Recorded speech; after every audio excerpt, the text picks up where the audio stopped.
एक मिनिट. नाव मी ठरवलंय तेच ठेवायचं. सांग आता काय नाव ठेवलं सांग. सांग. देवयानी. प्रत्येक आजोबाला आपल्या नातवाला बघायची इच्छा असते. मग आता थोडं वळव सुद्धा. त्याचा विचार डोक्यातनं काढून टाक त्याचा विचार. नाहीतर तो आपला हेतू साध्य करून निघून जाईल आणि तू इथे बसशील रडत.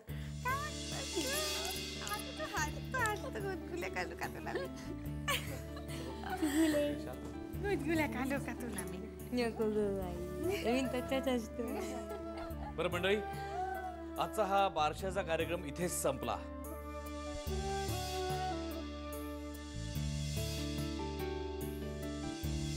असं तुम्हाला वाटेल पण तसं अजिबात नाहीये बरं का. आज या बारशानिमित्त तुमच्यासाठी सगळ्यांसाठी एक अतिशय खास असा कार्यक्रम आम्ही इथे ठेवलेला आहे. आणि तो कार्यक्रम म्हणजे आमचे जावई सचिनराव म्हात्रे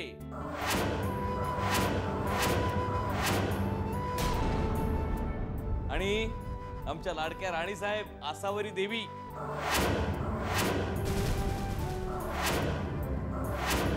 यांचं गाणं. अहो हर्षवंतराव, आज मी तुमचं काहीही ऐकून घेणार नाही. नाही मी म्हटलं ना तुम्ही बोलूच नका. आज तुम्हाला गाणं म्हणावंच लागेल. नाही पण मी सचिनराव असं नका. सासरे बुवा जरा तुम्ही सांगा ना. सचिनराव बघा बघा बघा ते सुद्धा म्हणतायत. मोठ्यांचा मान ठेवा सचिनराव. आज तुम्हाला गाणं म्हणावंच लागेल. मी तुमचं काही ऐकून घेणार नाही. अहो पण सचिनराव, आज माझ्या मुलीचं बारसं झालंय. आजच्या दिवशी एका बापाला निराश करू नका. हर्षवंतराव तुम्ही ऑल द बेस्ट. बसा बसा, होऊन जाऊ दे. सचिनराव ए सांग ना सहयोगिता. हा बस बसा बसा बसा. शाबास. मी जरा सासरी भाऊंच्या बरोबर बसतो. हो हा तुमचं होऊ दे सुरू. हा अरे टाळ्या वाजवा. हा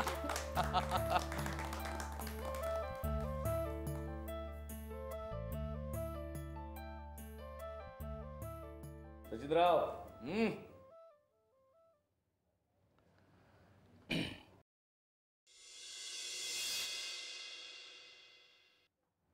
या जन्मावर या जगण्यावर शतदा प्रेम करावे.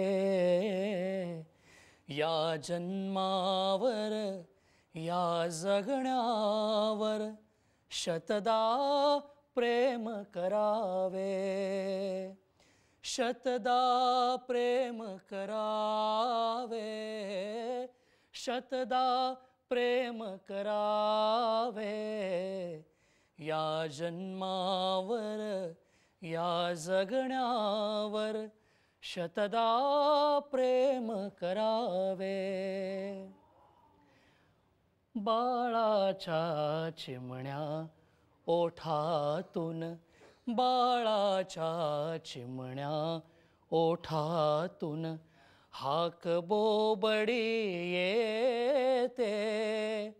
वेलीवरती प्रेम प्रियेचे वेलीवरती प्रेम प्रियेचे जन्म फुलांनी घेते. नदीच्या काठी सजनासाठी नदीच्या काठी सजनासाठी गाणे गात झुरावे. या जन्मावर या जगण्यावर शतदा प्रेम करावे. शतदा प्रेम करावे. शतदा प्रेम करावे. या जन्मावर.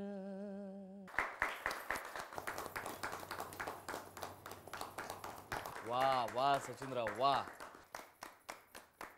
आसावरी.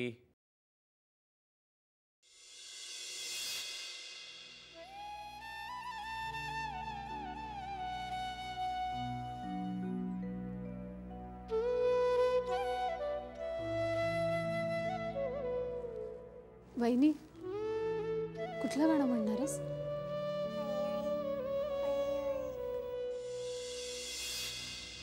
आज मी तेच गाणं म्हणणार आहे जे माझी आई नेहमी म्हणायची.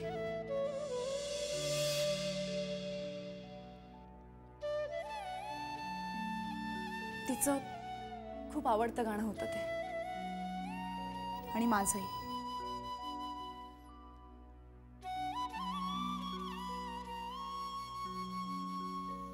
आम्हा सर्वांच्या मनावर कोरली गेलेली, रुजलेली अशी एक गोड आठवण आहे.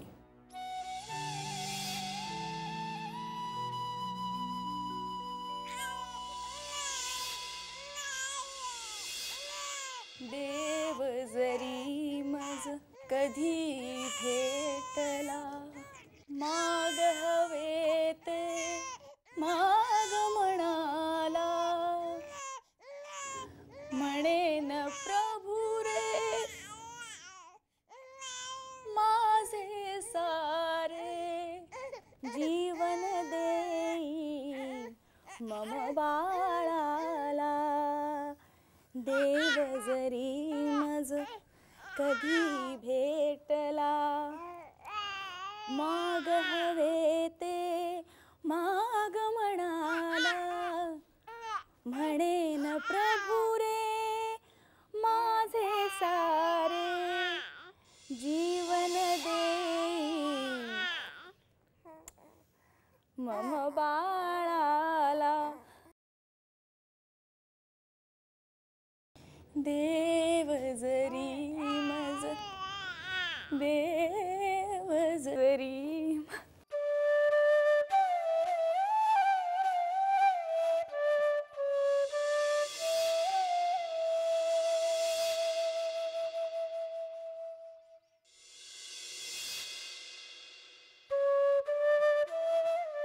कधी भेटला. कृष्णा गोदा स्नान घालिती, रखमाबाई तीट लाविती. कृष्णा गोदा स्नान घालिती, रखमाबाई तीट लाविती. ज्ञानेशाची गाऊन ओवी, ज्ञानेशाची गाऊन ओवी, मुक्ताई निजवू दे तुझला. देव जरी मज कधी भेटला, माग हवे ते माग म्हणाला, म्हणेन प्रभू रे माझे सारे, जीवन देई मम बाळाला.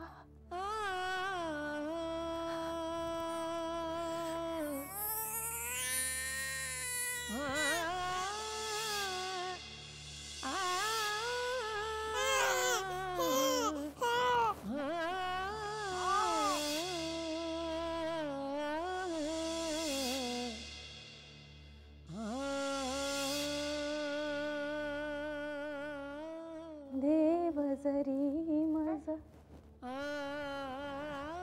कधी भेटला.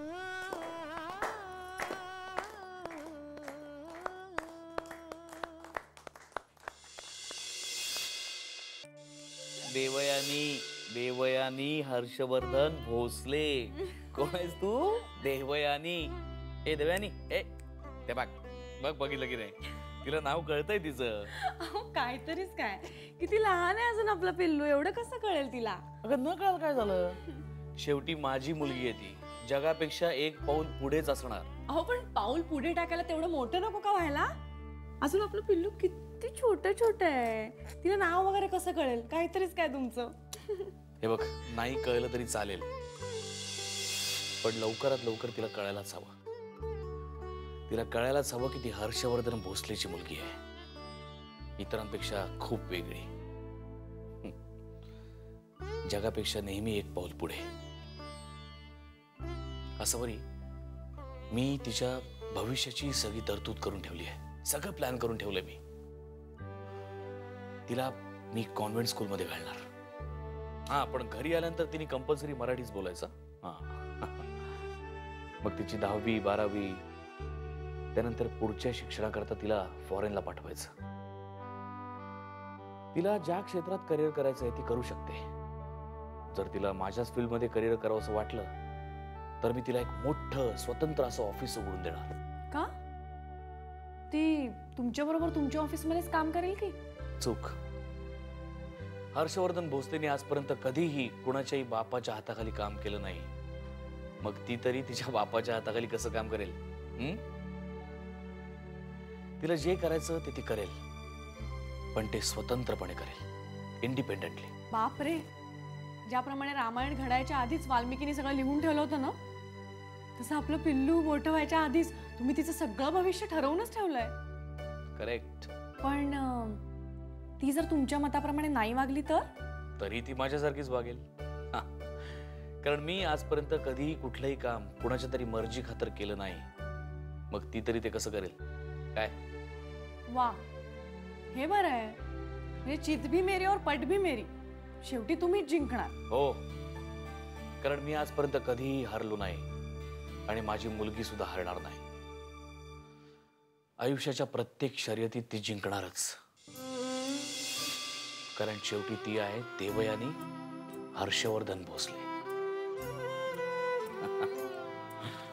हो ना? ए देवयानी हर्षवर्धन भोसले ना तू? बोट काढ, तोंडातनं बोट काढ. काढा. काय ग, आज बराच वेळ झोपलीस? हो ग, जरा डोकं दुखत होतं. हँगओव्हर. कॉफी पी, बरं वाटेल.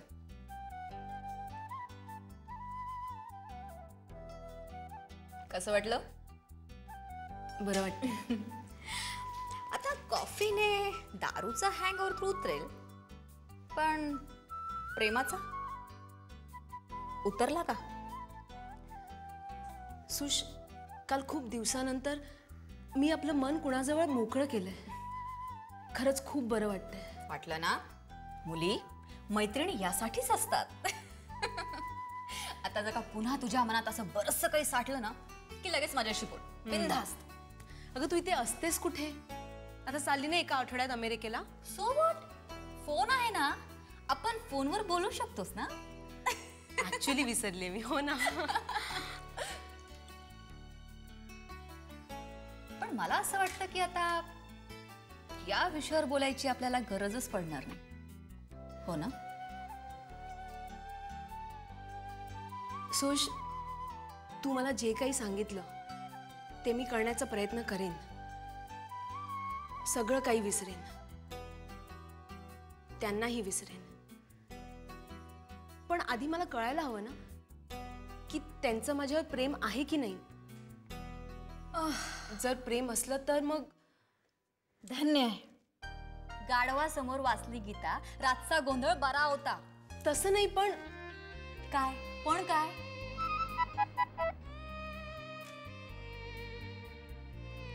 एसेन्स.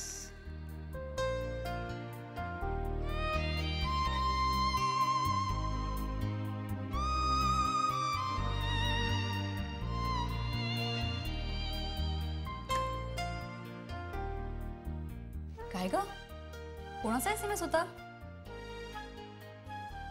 हर्षवर्धनचा. त्यांच्या मुलीच्या बारशाचं आमंत्रण होतं.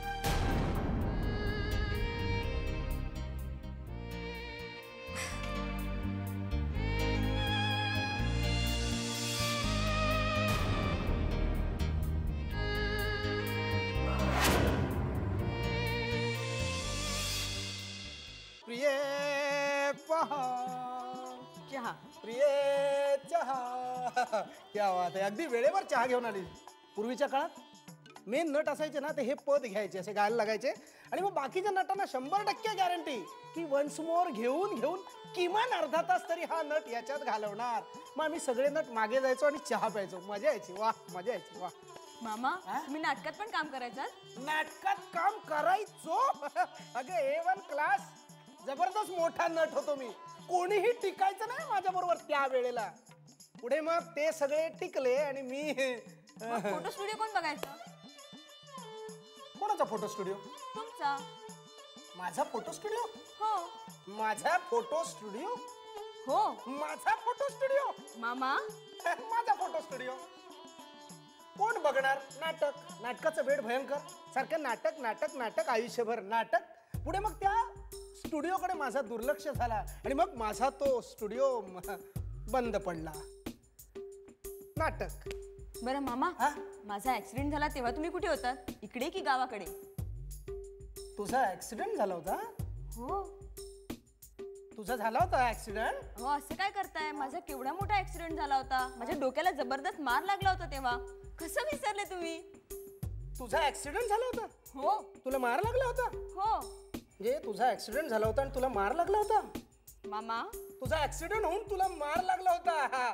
हो, तुझा ऍक्सिडेंट झाला होता, तुला मार लागला होता. विसरलो.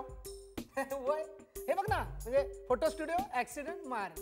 विसरलो. चहा घ्या, थंड होतोय. हे पण विसरलो. विसरायलाच होतं हल्ली.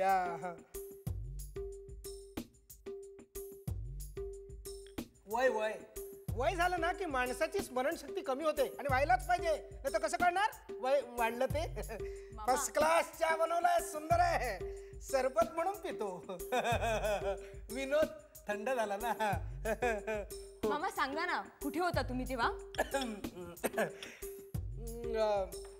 मी आठवलं. कुठे? दुसरं एक काम आठवलं. ते विसरायच्या अगोदर करून येईन म्हणतो. म्हणजे बघ कसं आहे ते. फोटो स्टुडिओ, ऍक्सिडेंट, मार, चहा, आठवलेलं काम. ते विसरता का म्हणे? आत्ता केलं पाहिजे, नाही ते विसरालोय. स्मरणशक्ती, वय वाढलेलं. पण मोगरे, मी परत येताच मला विचारायचं कुठे होतो. थंडगार वात कुकुट थंडगार.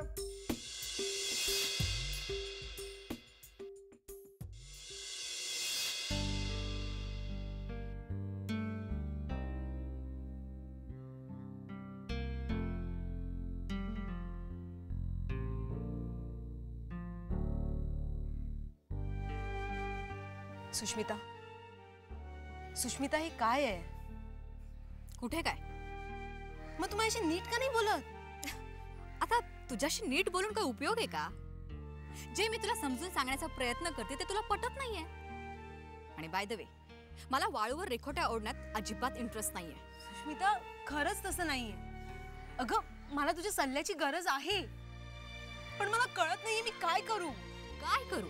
काय नाही, एक माळखे आणि हर्षवर्धनच्या नावाने 108 वेळा जप कर. दिस इज टू मच शारदा. तो मॅरिड आहे ही गोष्ट काल मला सांगितलीस आणि वरून आणखीन एक नवीन न्यूज, त्याला मुलगीही आहे. हा हर्षवर्धन तुझा हात धरून आयुष्यभर तुला साथ देणार आहे. वरून तुला बारशाचं निमंत्रणही पाठवतोय. सुष्मिता, हे बघ, मी तुला सल्ला ऍडवाइस तेव्हाच देणार जेव्हा तू मला सगळं काही खरं खरं आणि सविस्तर सांगणार. आणि हो, मी जे सांगेन तसेच वागशील. म्हणजे काय? म्हणजे काय सांग ना. की मी माझ्या मनात ना त्याचा विचार काढून टाकू हेच ना? सुष्मिता, ते शक्य नाहीये. अगं, आमचं प्रेम खूप पुढे गेलंय.